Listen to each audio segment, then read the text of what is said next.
While I was out shopping, my phone rang with a call from Dob. Answering, I heard Dob's voice, sounding deflated. "Well, what a surprise, you're alive. I heard the house caught fire." "What?" Indeed, I had heard sirens earlier, but never imagined it was my house involved. "I heard a woman got seriously burned." "You okay?" "What? I'm out shopping. There shouldn't be anyone at home." "So it wasn't you who got taken away?" Dob sounded more disappointed than relieved. Dob definitely knows something about this fire. I just had this gut feeling. "I have many questions, but they can wait. I'm going to check on the house." I hung up and started running. My home, meant to be a modest yet warm sanctuary, was engulfed in flames. I can't believe it burned down. I've always held back, but if Dob was planning to hurt me, I'd never let it slide again. Sooner or later, people like Dob are bound to face their downfall. If that's the case, I'll be the one to push him over the edge. My anger is unstoppable. I am Sharon. A single, 40-year-old office worker. Well, perhaps not so ordinary. I'm a big fan of Meriwether, a male idol from Kiss Me Prince. I'm so hooked that I pour most of my monthly salary into supporting him. Meriwether has this younger brother vibe that's very healing to watch. I record all his shows, and for live events, I'm at my computer 10 minutes before tickets go on sale, ready to battle it out. My family and relatives might shake their heads, but this happiness is something only a true fan can understand. As long as I have someone to love, I should feel fulfilled, or so I thought. But now, Clayton, the last of my close friends from college, has gotten married. Looking around, I'm the only one left unmarried. The reality I've been avoiding all this time has finally caught up with me. Overwhelmed, I impulsively signed up on a matchmaking website. And I decided to attend a party organized by the matchmaking site, where I was destined to meet someone special. Wait. Meriwether? A young man who could be mistaken for Meriwether from afar was there. During the mingling time, I made a beeline for him. "Excuse me. You're Meriwether from Kiss Me Prince, right?" He laughed, amused. "People say I look like him, so I've styled my hair and vibe to match." His name was Clayton, 5 years my junior at 35. But youthful enough to pass for his 20s. As a self-confessed idol fanatic, I was completely charmed by Clayton. Clayton seemed to take a liking to me too, and we started dating. He treated me like a fan on our dates, and I found myself falling for him, projecting Meriwether onto Clayton. In hindsight, it was odd that such a desirable man would choose a 40-year-old idol otaku like me, but at the time, I was oblivious. Soon, I received a formal proposal. The proposal took place at a location where Meriwether once proposed to the lead actress in a TV drama. Lost in my romantic fantasy, I accepted his proposal without hesitation. However, just before we were to register our marriage, Clayton brought a high school boy to our date. "Actually, I have a son living with me." The boy introduced as his son, Dob, didn't resemble Clayton much. He was a quiet-looking kid. Clayton is 17 years old. Wearing thick glasses and with unkempt hair. His gloomy appearance was evident as he wouldn't even make eye contact with me. "I should have come clean sooner, but just couldn't find the words. I'm sorry, Sharon." His apology pose, so reminiscent of Meriwether's that it seemed studied, unexpectedly triggered my maternal instincts. "I suppose I can forgive you." We were a completely foolish couple. Then, I overheard Dob muttering under his breath. "Just another wrinkled old lady." I couldn't believe my ears. "What?" It was said so naturally that I wondered if I had misheard. I asked Dob to repeat himself, but Clayton interrupted. "Dob seems happy to have a new mom. Let's get along." Clayton and I then went to submit our marriage license. Since the office was closed, we left it with a security guard and officially became husband and wife. Originally, I lived in a house with plenty of empty rooms, so I decided to have Clayton and Dob move in. To be precise, the rooms weren't exactly empty but filled with merchandise of my beloved. But now, I was going to live with my real beloved. I decided to let the merchandise sleep at my parents' house. It was a significant decision for me. Packing away my cherished Kiss Me Prince goods into cardboard boxes, I made a promise to put Meriwether on hold for a while and focus on building a warm family. I thought the fun times as a family of 3 would begin once Clayton and Dob moved in, but that didn't happen. Clayton, claiming to be busy with work, would stay at the office 2 or 3 nights a week, leaving me and the gloomy Dob alone at home most of the time. Dob continued to avoid eye contact and seldomly spoke. Except for school hours, he barely went out, spending most of his time locked in his room playing video games. Yet at meals, he would mutter barely audibly complaints about the meat being hard or the food not being worthy of the name. While I tolerated his complaints as childlike behavior, his lack of initiative in job hunting or studying while gaming all day bothered me. So, I brought it up with Clayton when he returned home late one night. "What's going on with Dob's career path?" Clayton responded with apparent annoyance. "I'm leaving it up to Dob. He should do what he wants." I mentioned that Dob didn't seem to be job hunting or studying at all. But Clayton wouldn't take it seriously. "Look, Sharon, can't you see? It's late. I just got home. I'm tired. Can you not stress me out with trivial matters?" Despite his fatigue, shouldn't he be concerned about his child's future? Was it strange that I, once a stranger to them, was the only one worried? That thought crossed my mind, but I couldn't voice it further. It was just sad that Clayton, who used to dote on me, now treated me as a nuisance. Then, one day, Dob unusually brought home a girl. She was a quiet girl, wearing glasses, just like Dob. I had thought he wasn't the type to attract someone, but perhaps Dob had gotten himself a girlfriend. After eating and drinking in the living room, they whispered to each other for a while before leaving the house. Honestly, I was the one who felt nervous. Until recently, the thought of becoming a mother hadn't crossed my mind, but now, was I to educate teenagers about sex all of a sudden? I was relieved when they quietly left. I watched from the second-floor window as Dob and the girl walked away side by side. That's when it happened. I noticed a woman glaring at me from over the fence of the neighboring house. The sight was so terrifying that my body froze, unable to move. The woman soon disappeared behind the fence. I wanted to discuss it with Clayton immediately, but he didn't come home that night. Just remembering the woman's gaze from the daytime frightened me, making it hard to fall asleep. Perhaps due to the stress, I came down with a cold the next day. Dragging my heavy body to work, dealing with Dob's complaints, and after managing the household chores, Clayton came home just as I was lying down. I tried to bring up the woman I saw the previous day. But seeing my intent expression, Clayton grimaced. "Is this about Dob again? Got more complaints?" "It's not a complaint. By the way, it seems Dob has got himself a girlfriend." Clayton sneered, looking pleased in a distasteful way. For a moment, his smile, reminiscent of Meriwether, was soothing. Until he spoke again. "That's my boy. The art of roping in simple girls, I taught him well." "Simple girls?"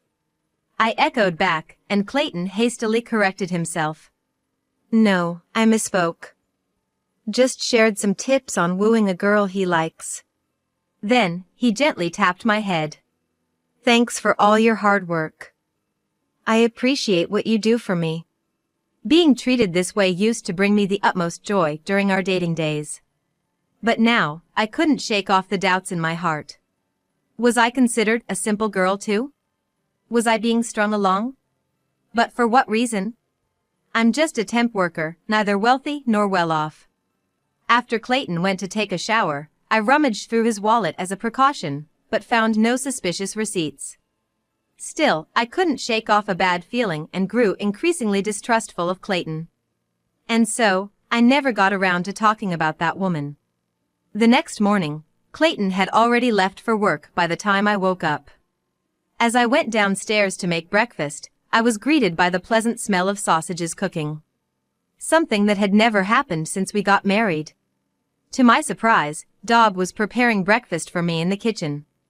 Sausages and fried eggs with salad and yogurt. He had even poured me a cup of coffee. Wow, this is amazing. What's all this for? Dob, avoiding eye contact again, murmured in a soft voice. You're not feeling well, right? Thought I'd at least make breakfast. For the first time, I felt a genuine warmth and care coming from Dob. I'm so happy. Thank you. Embarrassed, or perhaps ignoring my gratitude, Dob shoved the frying pan into the sink. He didn't do the dishes, but it was a start. I'm off to school. With that, Dob grabbed his bag and left through the entrance. Savoring this moment of joy, I sat alone at the dining table and began my breakfast. Let's eat. Any homemaker knows there's significance even in a simple meal prepared for them. I reached for the coffee first, intending to eat everything, but in my excitement, I knocked over the cup. The coffee Dob poured out spilled all over the table. Oh no, I'm such a klutz. Although regrettable, it didn't dampen my spirits. Quickly wiping the table and finishing my breakfast, I felt somewhat lighter. Right, I need to go grocery shopping. And we're out of detergent, too. I'll head to the cheaper supermarket a bit farther away. I walked to a supermarket I don't usually visit. Passing by a fire engine on the way made me feel a bit uneasy. I hoped whatever house it was heading to would be safe. While shopping, my mobile phone vibrated. It was a call from Dob. Answering, I heard Dob's unexpectedly indifferent voice. Well, what a surprise, you're alive. Alive? What was he talking about? As I puzzled over his words, Dob dropped a bombshell. The house burned down. I saw it on social media. What? I did hear sirens earlier, but to think it was my house. Heard a woman got seriously burned. Are you okay? Something felt off. This wasn't the same Dob who showed kindness earlier. His words felt distant, almost mocking. What? I'm out shopping. No one should be at home. So it wasn't you who got taken away? The art of roping in simple girls, I taught him well. Dob must know something about this fire. I felt it instinctively. There's a lot I want to ask, but that can wait. I need to see the house for myself. I hung up and started running, catching a taxi to rush to the scene. When I arrived, the house was indeed completely destroyed. A crowd had gathered in front of what used to be my home. Leighton from the neighborhood approached me excitedly. You're safe, that's good. A young girl in a uniform was taken to the local emergency hospital. Who is she? I couldn't confidently answer the question, but there was one person I could think of who might be the girl in uniform. It was Dob's girlfriend who had visited our house recently. I was stopped by the police, who mentioned they wanted to talk later due to the incident's nature. I got back into a taxi and headed to the emergency hospital. As the taxi swayed, tears began to form. My home, supposed to be a modest yet warm sanctuary, was all gone. I can't believe it was completely consumed by flames. And Dob's attitude on the phone earlier kept bothering me. If his kindness this morning was only superficial, intending to harm me afterward, I would never show leniency again. Sooner or later, people like Dob would face their reckoning. If so, I was ready to be the one to push him. My rage was unstoppable. At the hospital, I tried to inquire about the situation but was denied due to privacy concerns, unable to meet the girl brought from our house. As I sat in the lobby, a woman rushed in, frantic. Where's Bess? I saw on the news she was severely injured. It's okay. The news was incorrect. She suffered burns to her face and limbs, but her life is not in danger. I was startled. I knew this woman. She was the one who had glared at me through the fence that day. Noticing me, she introduced herself with a business card. My name is Chanel. I'm Clayton's wife and the mother of Dob and Bess. I exclaimed in surprise. But I'm Clayton's wife. Chanel seemed to want to explain, but decided visiting her daughter was more urgent. Sharon, please come with me. In the hospital room, the girl who had visited our house, Dobb's girlfriend, lay in bed. Upon seeing me, she burst into tears. I'm sorry, I'm so sorry. Comforted by Chanel, Bess sobbed and revealed the whole story. Turns out, Bess wasn't Dobb's girlfriend but his sister. She had admired her kind brother since they were young. But some point in time, her brother changed.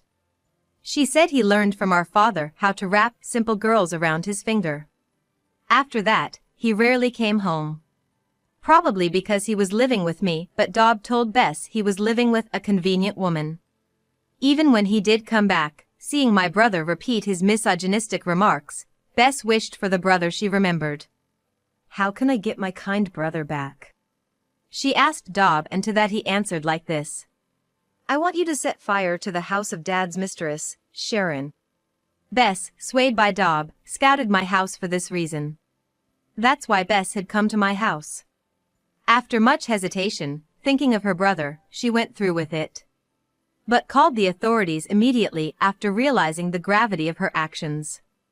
To save me, supposedly asleep inside, she broke a window to enter the house and got injured. Wait. What do you mean supposedly asleep? Through tears, Bess answered. My brother planned to put sleeping pills in your coffee. A chill ran through me. Had I not spilled my coffee, I might not have been safe. Chanel, in a near frenzy, scolded Bess and apologized to me. How could you do such a foolish thing? You nearly killed someone. Sharon, I don't know how to apologize enough. It was a lack of supervision on our part. What Dobb and Bess did was terrifying. About that, I started, addressing my lingering doubts. Dobb is legally my child now, right? We submitted the marriage license. Chanel hesitantly took a piece of paper from her bag. It was Clayton's family register. Indeed, Chanel's name was listed as his wife. My husband had previously deceived another woman in the same way.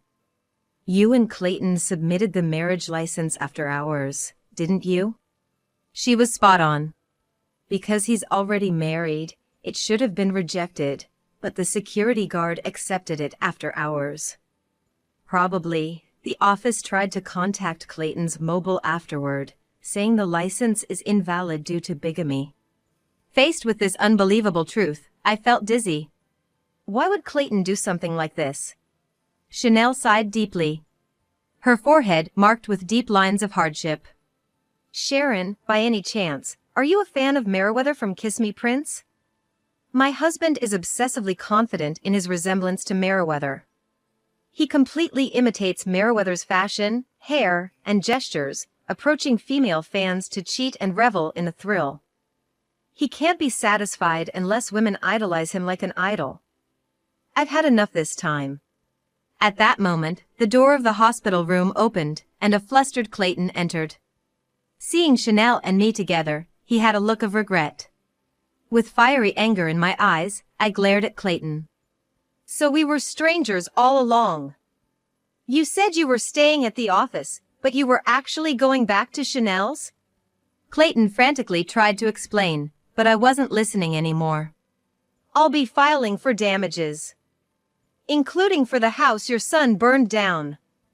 We're not related, so it won't be dismissed as a family matter. I grabbed my bag and strode out of the hospital room. Behind me, I could hear Chanel and Clayton arguing. As I vowed not to let this end here, I went back to my parents' home. Afterward, Dobb was arrested by the police. At my request, Bess was not arrested and was able to go home after being discharged from the hospital. Bess's face was left with scars from the burns. The emotional scars inflicted by her brother wouldn't heal easily. She would have to carry the heavy cross of having committed arson. I thought there was no need to punish her further. As for Dobb, who showed no remorse, I intended to let the authorities handle him. Dobb was about to turn 18. He was likely to be tried as an adult, not protected by juvenile law. While preparing the lawsuit, the doorbell rang. There stood Clayton. Sharon, I'm really sorry about Dob. Can we start over? I want you to be my fan again. Can you give me that energy of liking someone? Can you give me that energy of liking someone? Was a classic line from Meriwether's concerts. The old me would have been swayed, but now it just seemed like a mockery of Meriwether. You're not an idol. Just a 35-year-old man who looks like one. And if you don't realize it soon, you'll continue to embarrass yourself. At my words, Clayton, flush with shame and anger, lashed out at me. What the hell? You've always seen me as just a substitute for Meriwether, haven't you? I can't say I was without fault.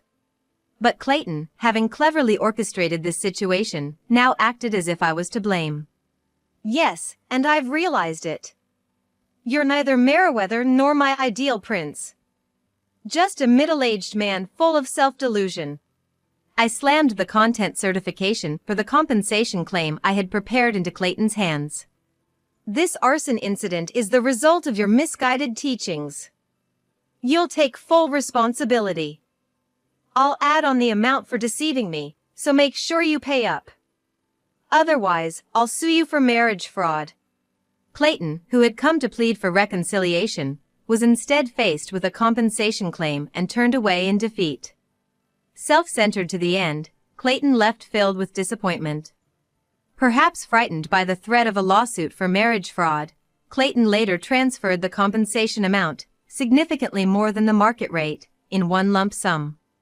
This must have drained Clayton's savings completely. I heard that Chanel also divorced him and demanded compensation.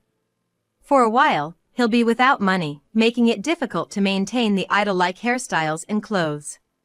As for Dob, he was tried as an adult and sentenced to prison. During the trial, Dob's stubborn refusal to show any remorse, blaming the series of crimes on me, seemed to worsen the impression of the jury. As a result, he received a heavier prison sentence than usual. Of course, he was expelled from high school. Dob's misdeeds became widely known in the local community, making it impossible for him to continue living there after his release. In the evening, I bought a number of pen lights and headed to the park. Girls all dolled up were waiting in high spirits, waving their light sticks. Today was the long-awaited live concert of Kiss Me Prince. I dug out the merch I had put to sleep and resumed my fandom. Going to the live with female friends I made in the fandom is now my greatest joy. After all, the charm of having a crush lies in them being out of reach. Vowing never to make the same mistake again, I headed towards the live venue.